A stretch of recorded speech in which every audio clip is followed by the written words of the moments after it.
episode 86. Hey, this is John Lee Dumas of EO Fire, and you're listening to Who Did That Voice, where we take an in-depth look at voiceovers. Ready to take a vacay, but you just don't have the time to plan? Let the agents at 3D Travel Company pamper you and take care of all the little details. Find us at www.whodidthatvoice.co and click the Book Now button on the left-hand side. For a limited time, Who Did That Voice listeners can receive a Disney gift card for qualifying Disney and Universal trips booked and traveled by 2017. Hurry and book today so you can travel away. Welcome to Who Did That Voice, the show where we take an in-depth look at voiceover. And now, here's your host, Trenton Larkin. Hey everyone, just wanted to let you know we have launched a Patreon page. You can find us at www.patreon.com/whodidthatvoice. What is Patreon, you say? Well, it's a lot like a Kickstarter or Indiegogo campaign that allows you to help support us on a monthly basis. For as little as $1 a month, you can help support the show and earn amazing perks. Help us out today and join the Who Did That Voice family in a new way. Hello everyone and welcome back to the show. Today I am extremely excited to be sharing our 86th episode with you. I can't believe how much we have grown. And firstly, I want to start off with a big thank you to each and every one of my listeners. Whether you're a long-time listener or a first-time listener, thank you guys from the bottom of my heart. Today's interview is going to be a little bit different. It's going to be an interview/tribute episode where we are speaking with one voice actor about his life and career and sharing the life and career of his father, who is sadly no longer with us, but you probably know him whether you know that or not, because of the prolific amount of work that our special guest father has done. Today's special guest is Fred Freese, the son of Paul Freese. And you may not know Paul's name, you may not know the name Paul Freese, but I am sure that you know him one way or another. One of these sample audio clips is bound to jog your memory one way or another. I'm sure of it. So the very first thing we're going to cover today is Paul Freese is the voice of the Haunted Mansion at Disneyland. And then years later, when they brought it to Disney World, he did some additional audio dialogue for that ride, as it was a longer version in Walt Disney World. So here's some behind the scenes clips of him being recorded as the ghost host, and then a little bit with the music as well. I hope you enjoy. KU 6905. When hinges creak in doorless chambers, and strange and frightening sounds echo through the halls, whenever candlelights flicker, where the air is deathly still, that is the time when ghosts are present, practicing their terror with ghoulish delight. This next clip is of Paul Freese doing the voice of KARR from Knight Rider. Now, this character was originally voiced by Peter Cullen, who is beloved to many of us as Optimus Prime, but in the last episode called Kit vs. KARR, Paul Freese voiced KARR. Here's that clip. You're a car. Cars don't talk. Correct. I am not a car. I am the Knight Automated Roving Robot, the first in a bold new experiment. You may call me KARR. If you're a Disney fan like I am, then this is a character you may have grown up with like I did on a lot of the Disney sing-along videos. Ludwig von Drake was one of my absolute favorite characters growing up, and you guessed it, Paul did that voice too. Here's a clip. Let me introduce myself. How do you do? I am Professor Ludwig von Drake, and today we are going to discuss the wonderful world of color. If you're a fan of H.G. Wells the novelist, or a fan of time travel or sci-fi, then this movie is something that just might be right up your alley. Back in 1960, the film The Time Machine released, starring Rod Taylor and Alan Young. In the show, Rod Taylor builds a time machine and travels throughout time, forwards and backwards, eventually landing at a point in the future where historical records are told throughout spinning a ring on a tabletop. Guess what? Paul Freese was the voice of the rings. Here's a clip from that movie.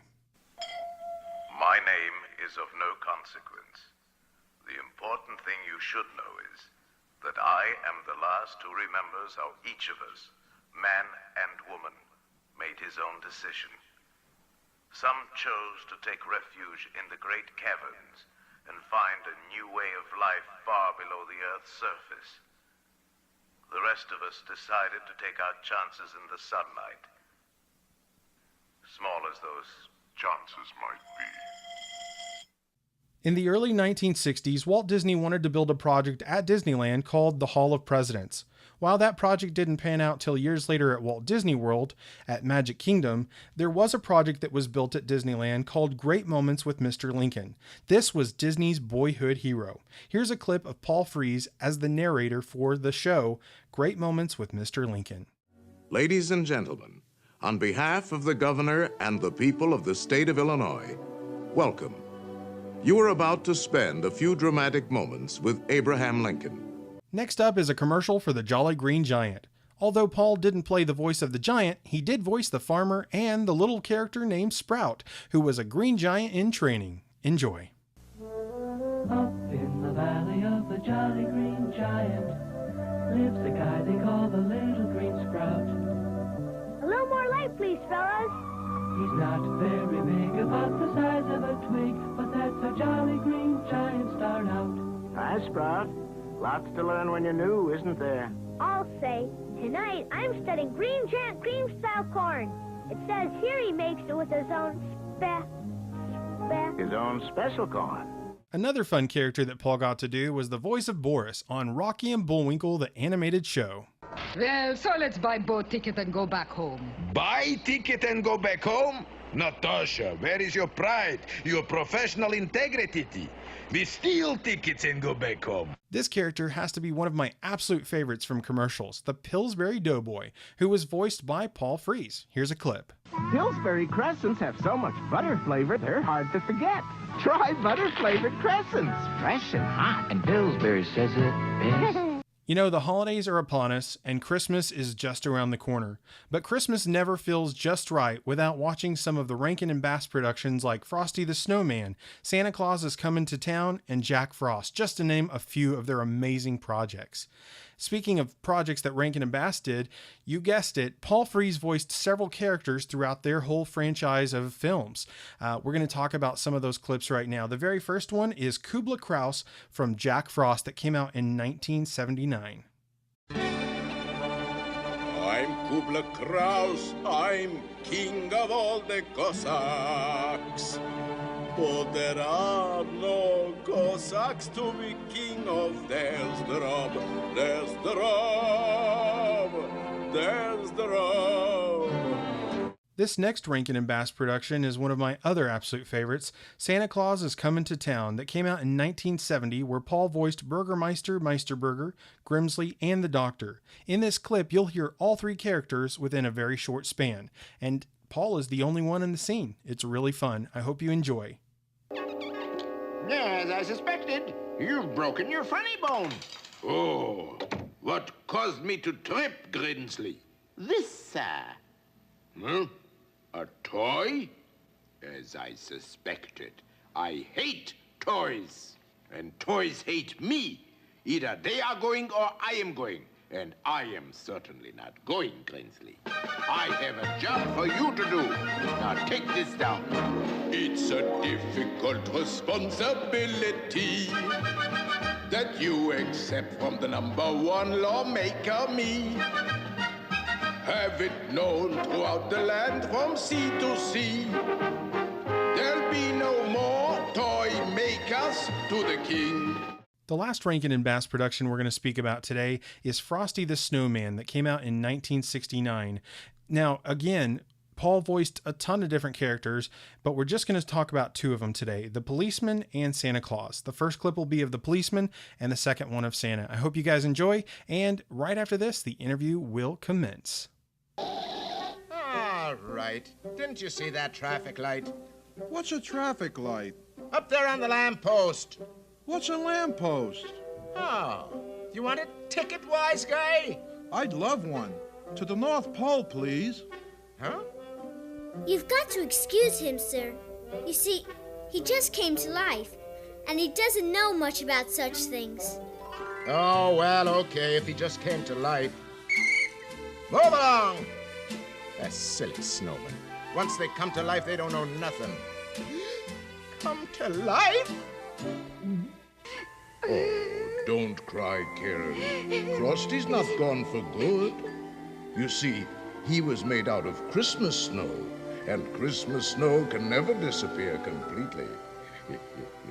Oh, it sometimes goes away for almost a year at a time and takes the form of spring and summer rain.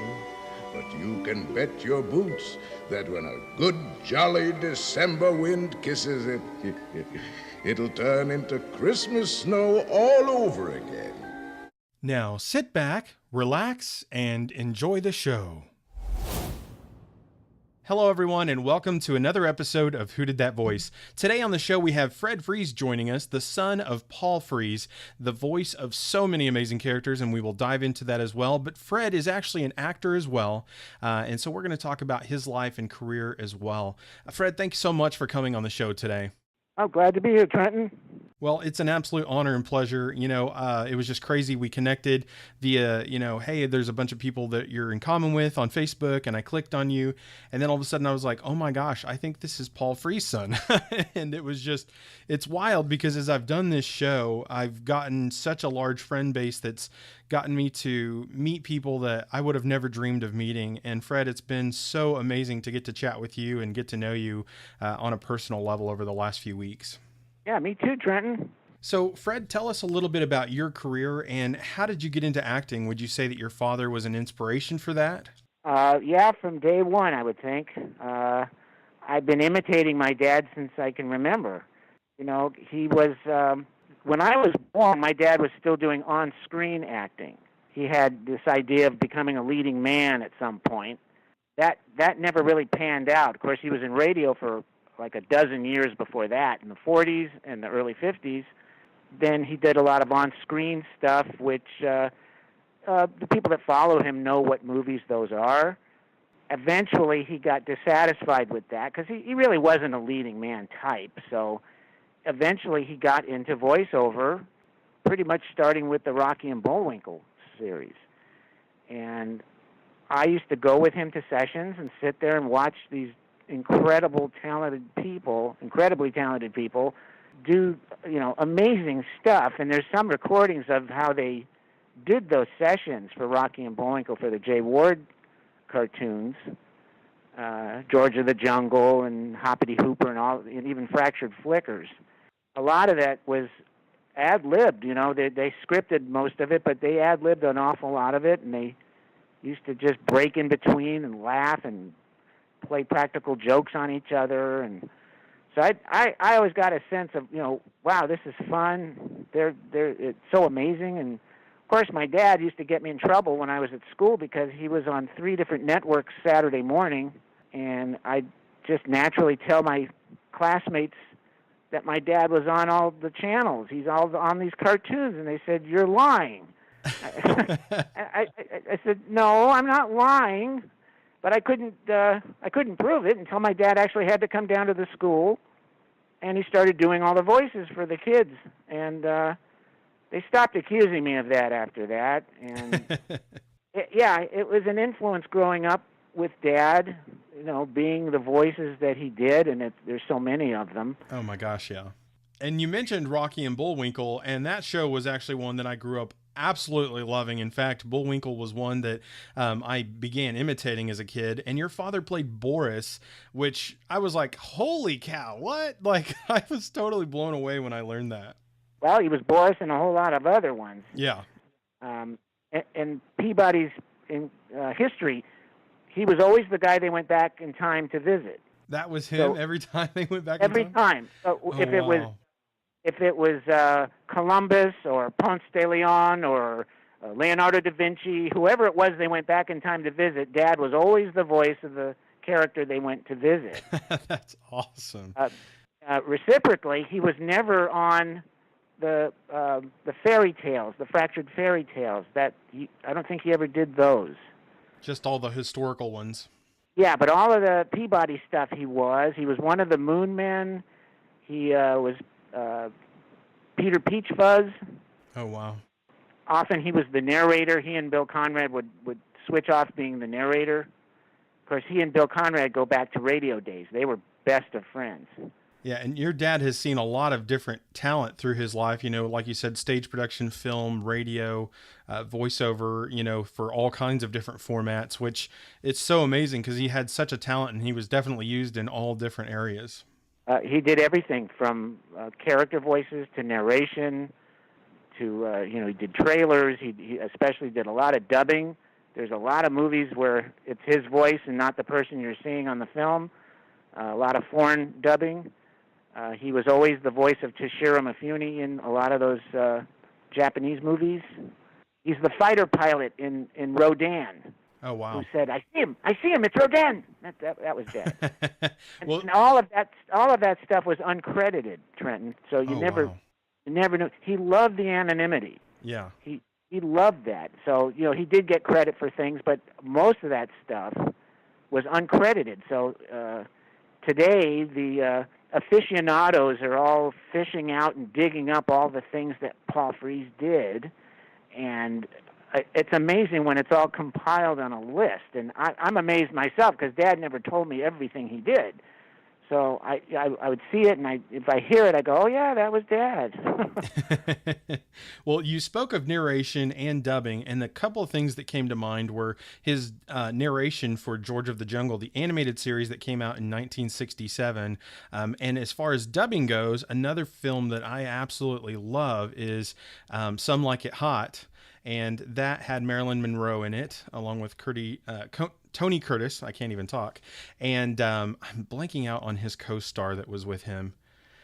But he actually did Tony Curtis's voice for the female. He dubbed that, and I thought that was so amazing because it sounded kind of like it could be Tony Curtis, but I was always kind of like, I don't know. It sounds a little bit like it could be someone else, but I never really thought about it too much until researching your father more, and I was surprised to find that he did dub that voice for Tony. Well, I've heard stories that Tony denied that it was him doing it, but I would know my dad's voice 1,000 miles away, and yeah, it was definitely Dad doing it. Well, I don't think anyone would know a voice better than their own children, Well, for sure. Not only, it's funny because there are some people out there who can do great imitations of my father. Yeah. But I always know that it's an imitation. I could never say, oh, that's Dad. No one can fool me into thinking that's my dad. I mean, I know my dad's voice, and I would also know any voice that he was doing. Some people hear him and go, oh, Paul Frees did a perfect Peter Lorre, a perfect Humphrey Bogart and all that, but when I hear it, there's still my dad in there somewhere. I'd always know it was him. Yeah. So I guess when you're just connected in the family, way that you just know, instinctively. That's Dad. Yeah, that's Dad.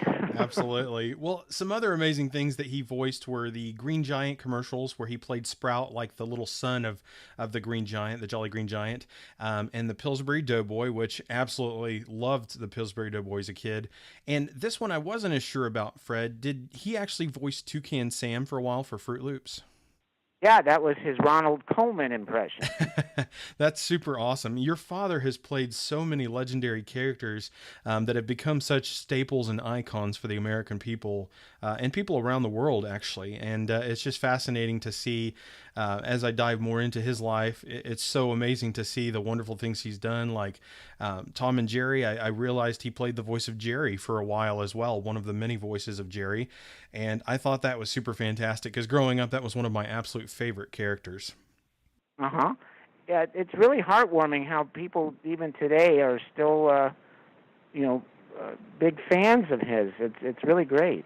And sometimes you're a fan of his and you don't even realize it because you dive into things like the Incredible Mr. Limpet that starred Don Knotts, and your father was Krusty the Krab, and that came out in 1964. Absolutely love that movie. It's a super funny movie where a guy, Don Knotts' character, wishes he could be a fish, and he becomes one, and he meets Krusty the Krab, which is voiced by Paul Frees.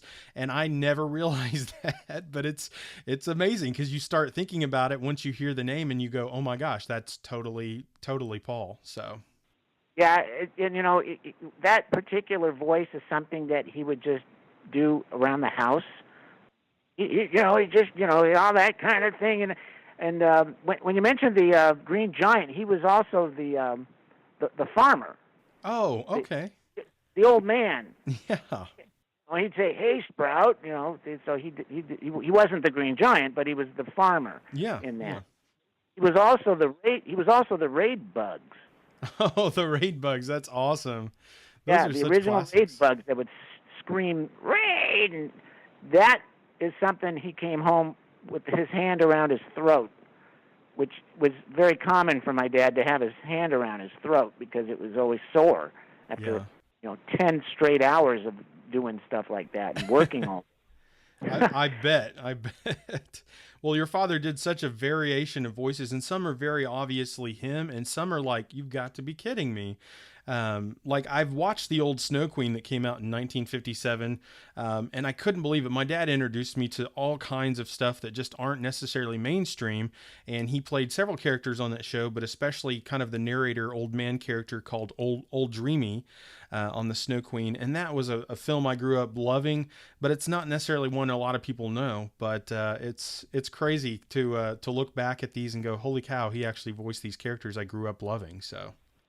Yeah, I would suggest if anyone wants to see a very comprehensive credit list for my dad, to purchase Ben Omart's biography of my dad called "Welcome, Foolish Mortals."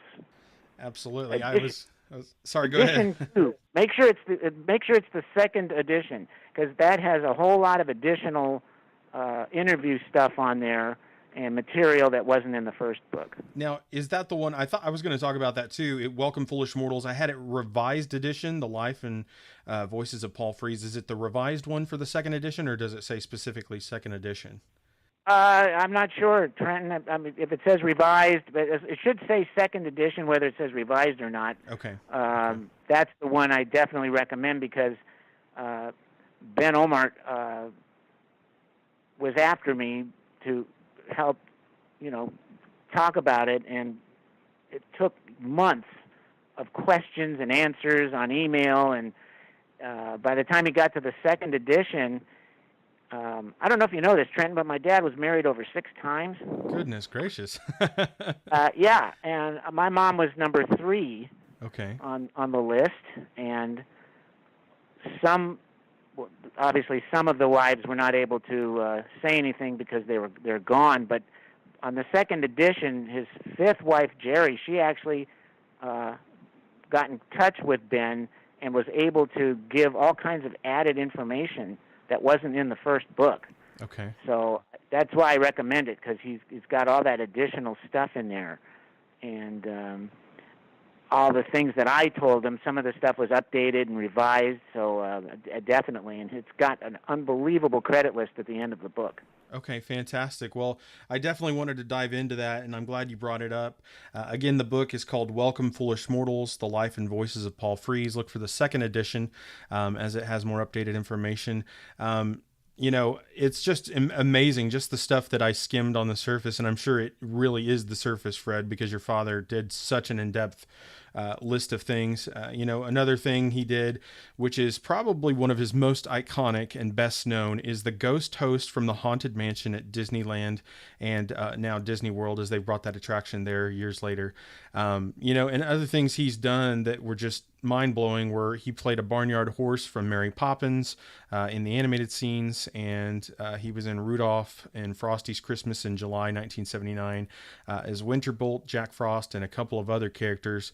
But he's just played a character in so many things that have touched my life. My wife and I actually went to the Gaylord Resort in Texas for Christmas last year, and they do a thing called ice, where they have ice sculptures of all characters from different shows and stuff, and they actually did it from I'm blanking on the show. Santa Claus is Coming to Town, and they had Burgermeister Mesiterburger and, all of the different scenes carved out in ice. And I didn't realize that show came out in the 70s anyway, but your father played Burgermeister Mesiterburger, and I was like, holy cow, no wonder that voice sounded so familiar as a kid. Yeah. He was very fond of doing work for Rankin Bass. Okay. They were one of the last few people that he would actually fly down from Tiburon to do work for. Because Dad retreated up to Tiburon, which, if people don't know, is just north of San Francisco. Okay. Near Sausalito. That was his retreat home, and it eventually became his permanent residence. And he wouldn't travel very much from there, but he would fly down to Los Angeles just to do Rankin Bass specials, which were really amazing shows. They really did some awesome projects, and I'm so glad that he was able to be a part of that as well. And I'm trying to think, one of the other things that he did that really kind of shocked me was he actually played on the Fantastic Four show from 1967 and played the Thing, Ben Grimm. And I was like, wow, that is so cool, because your father's done everything from the most beloved cartoons and commercials from all times to the best superheroes of all time, and even amazing characters like Ludwig von Drake, who did a lot of the sing-along song Disney videos for those who grew up in the 80s like I did in the 90s. The sing-along songs also had Ludwig von Drake on them a lot of times, and Disney's World of Color and everything had Ludwig explaining the color fractions of the light, and when color TVs first started hitting the market. And so your father was really a man who had not just an iconic voice, but he had a chance to be on some of the forefronts of some of the most amazing technology and experiences in history. Yeah, well, Ludwig van Drake is one of my favorite characters that he's ever done in his life. And I used to imitate that all the time with my father. We used to joke together like that. At one time, Trenton, when I was about 12 years old, I was at Disney with him, and they were considering doing Ludwig von Drake Jr. Oh, really? As a character. They never did do it, unfortunately, but at the time my dad was having me imitate him. Yeah. For the producers, and everyone had a good time with that. We were both doing Ludwig von Drake together. So, they should have done the Junior, and they should still do it. I think that's amazing. Yeah, well, it would have been fun to do, but I guess they just decided not to do that. But it was a good idea. Absolutely. Well, one of the other things I wanted to talk about before we start talking a little bit more about you, Fred, is your father played KARR on Knight Rider, and I recently had William Daniels on the show, who actually played Kit. Knight Rider has always been a show that really meant a lot to me, and your father's voice is just super iconic and super booming and just awe-inspiring, actually. And so for him to be able to play KARR, did you ever watch those episodes, where the episode he played KARR on, or? Yeah, I've seen them. I wasn't a big Knight Rider watcher. I mean, I did watch it. Yeah. I mostly, I tuned in to hear my dad do KARR. I know Peter Cullen did it mostly. Yeah, in the beginning he did it. Yeah. Actually, Dad did. I think it was just one or two episodes where the two actually fought each other. Yeah, where KARR and Kit fought. Yeah. Yeah. Kit versus KARR or something like that. Mm-hmm. I was a bit older by the time that came out, so I wasn't really watching the show that much. There was a lot of stuff that he did that I didn't necessarily tune into. Yeah. Later, because there was so much of it. Yeah. No kidding. If Dad just popped up on TV, there's Dad. You kind of get, and I would say jaded, but you just get used to it after a while. Yeah, because your dad did so much, and it's amazing. I mean, it really is amazing. I don't know how your dad had time to do anything else. He worked so much, Well, he didn't do much else. I mean, he full-time work, not much time for anything else. But on the weekends, he did not work. Okay. Because that's when we'd spend time, doing family stuff. And he didn't bring his work home with him ever. And Dad was someone who also never practiced. He never trained. He never took classes. He was a natural-born performer. Wow. And the only one in the family. He had 3 older siblings, and no one in the family showed that kind of ability. Yeah. My family were actually very kind of common people with very common jobs. And they even said as a child, my dad was unique. And he would get up on a table and he would start singing, and he'd start doing, when he was 9 or 10 years old, and he got into vaudeville by the time he was 15. Oh, that's awesome, and vaudeville. Just was driven to perform, and he never had any training. I don't know where he got it from. Nobody knows where he got it from. The family was very, they were very common people with ordinary jobs, and he was one of a kind. Absolutely. Well, he's a very unique man, and it's been awesome to get to talk with you about him some.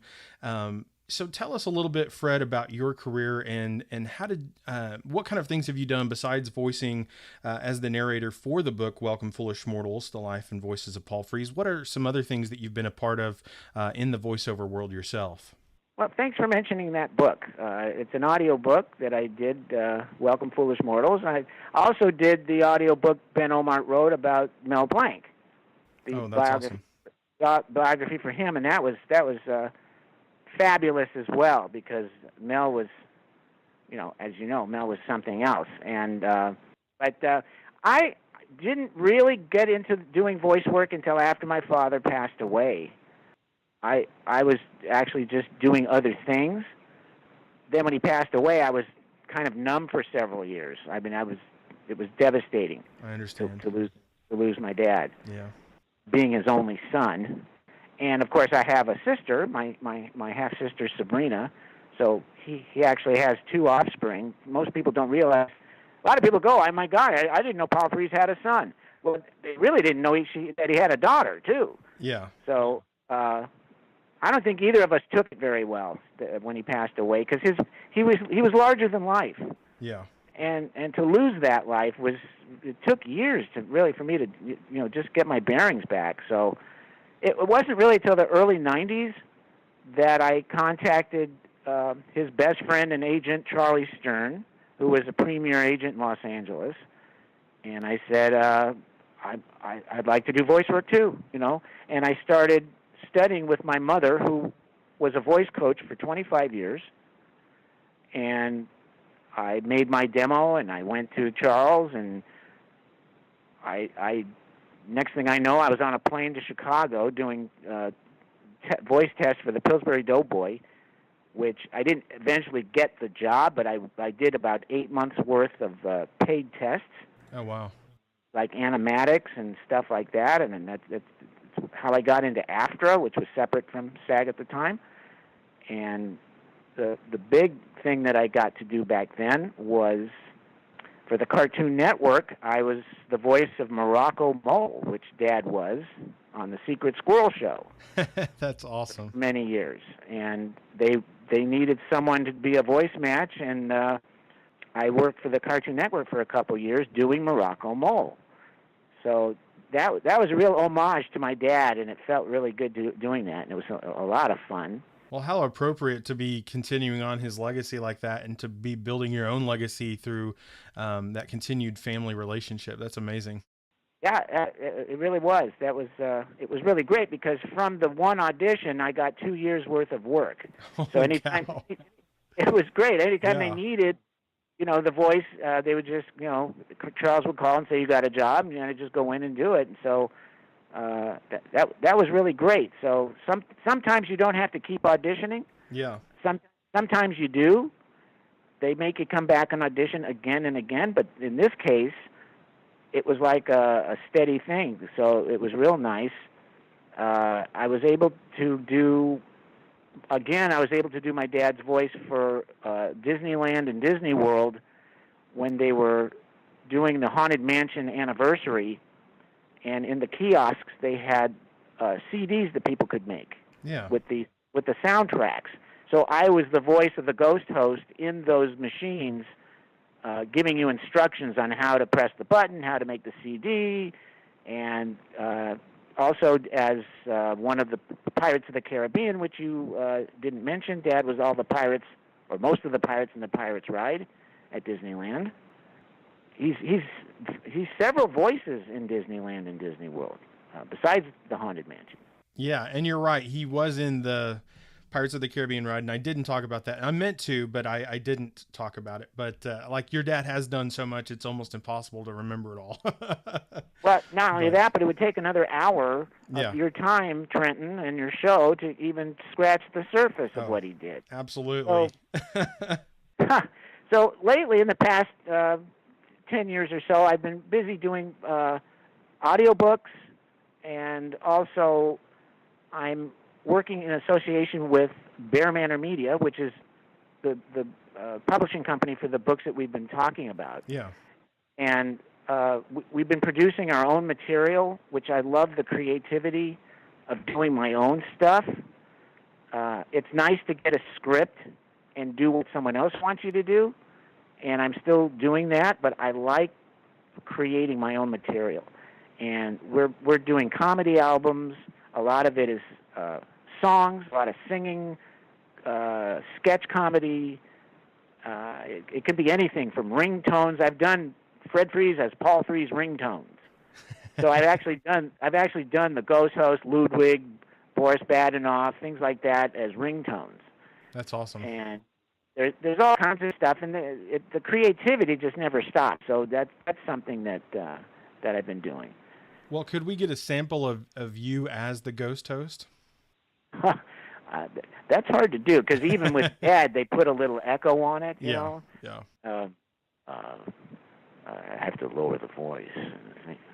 When hinges creak in doorless chambers and ghosts fly. I can't remember the script, so it's something like that.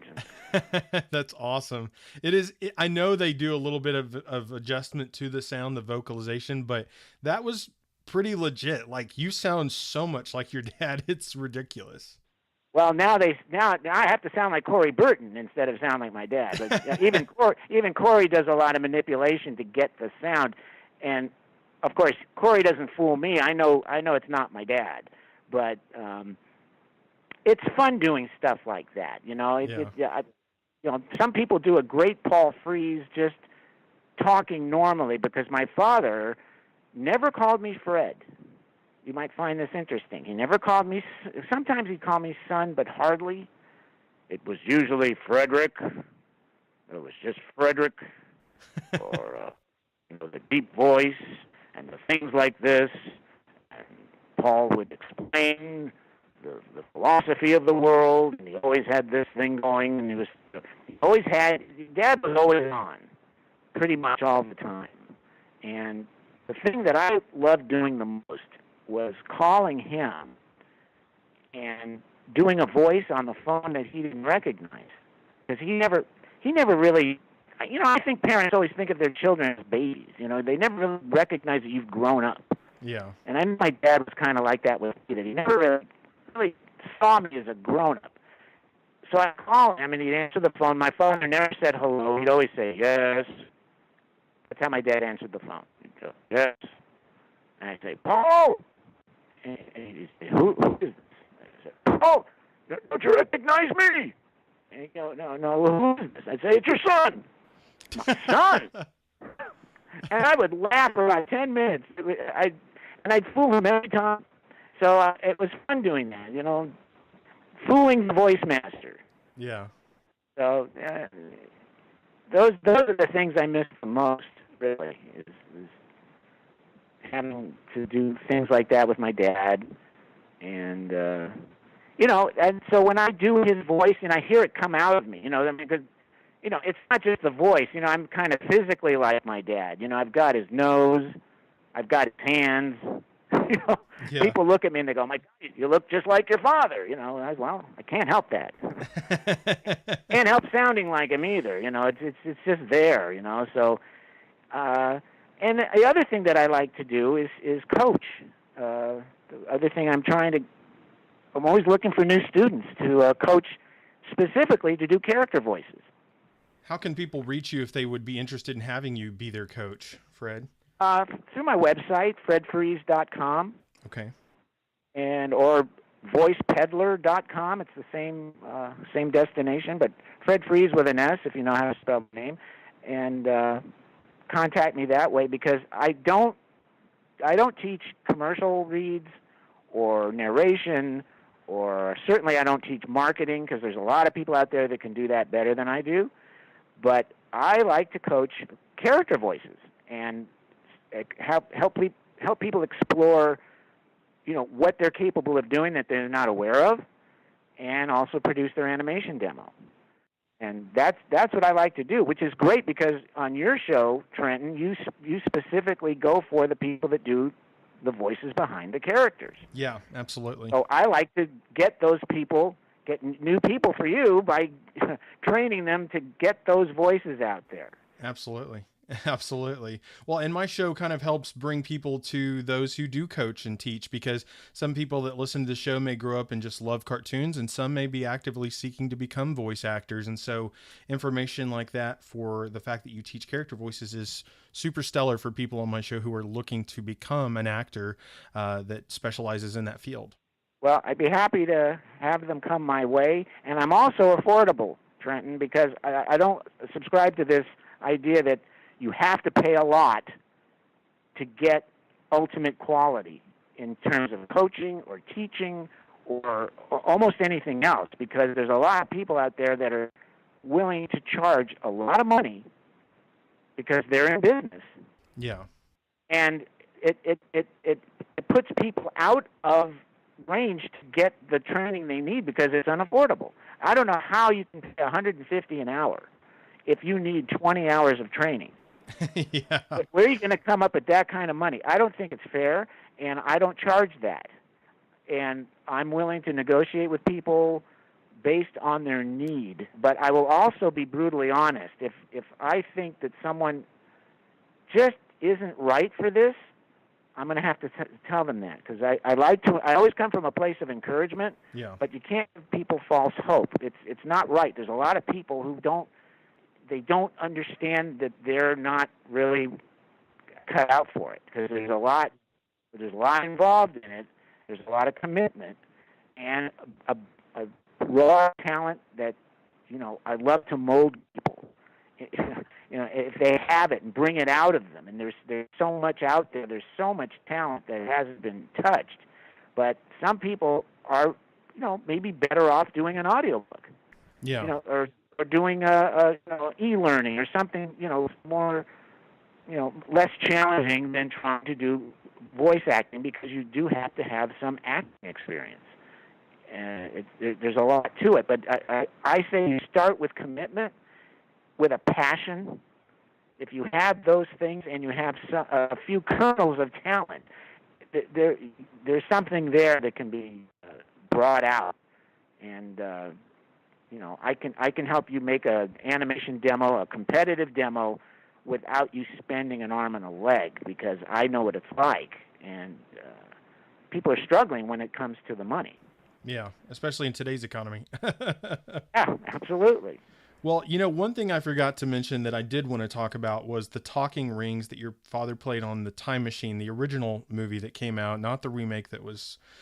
We won't talk about it, but it was one of my favorite movies growing up, and I had no recollection that it was your father's voice until researching it and finding out that it was him. I was like, that's absolutely Paul. And I went, holy cow, like that was one of my absolute favorite movies growing up. My dad raised me on all the classics from all different eras, and that was just so amazing to realize he did that. There was a lot of George Powell movies that he did. I can't remember them offhand, but he did a lot of stuff with George Powell. And I love that. I love that too in the Time Machine. My name is of no consequence. Absolutely. And literally, his name was of no consequence because he never got any credit for things like that. Yeah, he just did them because he loved it. Well, he loved it, and he loved the anonymity. He loved that people heard the voice, recognized it, and didn't know who it was. Well, I wanted to ask you, what is your fondest memory of your father? For me, the fondest memories, because my dad and my mother were divorced when I was 6 years old. So I didn't see my dad during the week. I lived with my mother. So every time I was with my dad was the fondest memory of my dad. Every time I was with him, I loved being with my dad, partially because he was the great Paul Frees, but he was also a great dad. And I always look forward to being with him. I loved being with him, and all the times we had together, I wouldn't trade for anything. That's fantastic. I mean, to hear that every moment you were with him was the most precious, that's super epic. I mean, that's a huge legacy for him and for you, I think, so. Mm-hmm. And speaking of legacies, what would you say the legacy is that you want to leave behind, Fred? One of inspiration, hopefully, and encouragement to others. I like to see other people succeed, especially in the voiceover business. So it's every time someone succeeds in the business, I think of my dad. I love to hear new voices, and success stories are always encouraging to me. Someone has to carry on.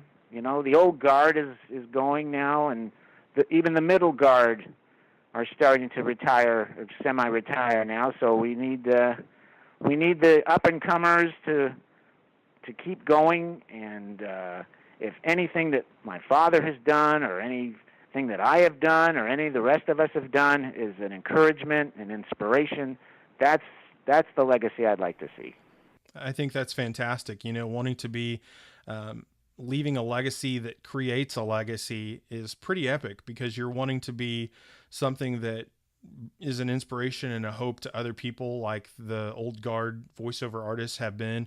And I think that you can't ask for something more perfect than that, because it's a legacy that will automatically be forever, because you're wanting to help train up and inspire the next generation, which is super fantastic, Fred. And also to make sure that the old guard doesn't get forgotten. Yeah, there's that some too. people who you mentioned their names, and the new people go, I don't recognize that name. Yeah. I don't know who that was. That's something that shouldn't happen. People should remember who Mel Blanc was by name. Hopefully they'll remember who Paul Frees was by name, although a lot of people still don't know the name Paul Frees as well as people in the business. Yeah. Well, and that's a huge part of my show as well, Fred.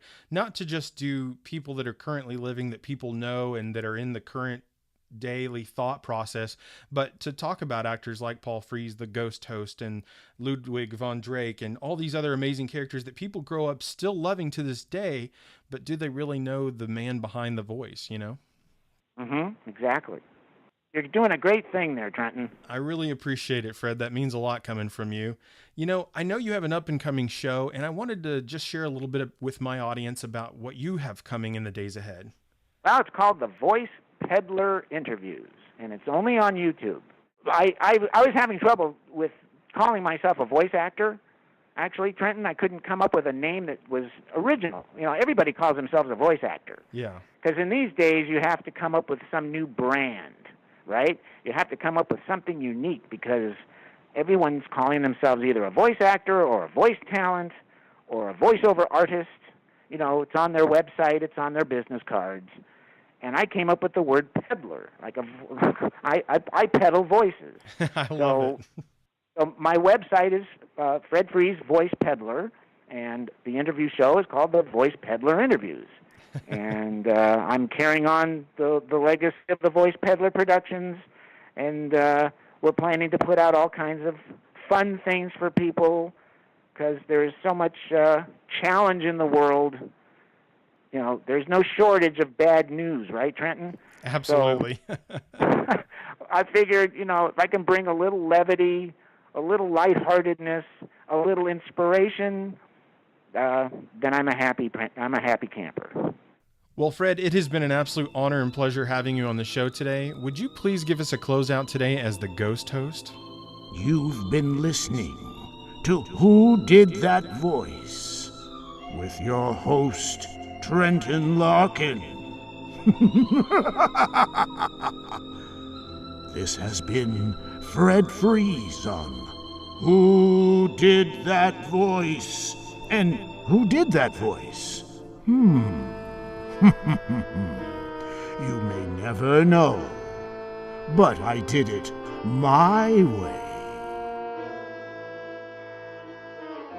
Well, everyone, I sure hope you enjoyed this combined episode and interview with Fred Frees and about Paul Frees. And if you did, please find me on Facebook, Twitter, or Instagram by searching Who Did That Voice. I would love to hear from you. You know, a question you might ask yourself is, where can I listen to Who Did That Voice? That's an excellent question.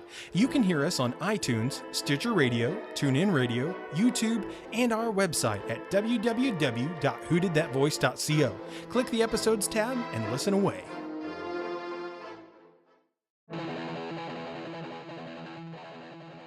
Well, everyone, that's all the time we have for this episode. Join us this Halloween for our next special guest, John Kassir, the voice of the Crypt Keeper. You won't want to miss this episode.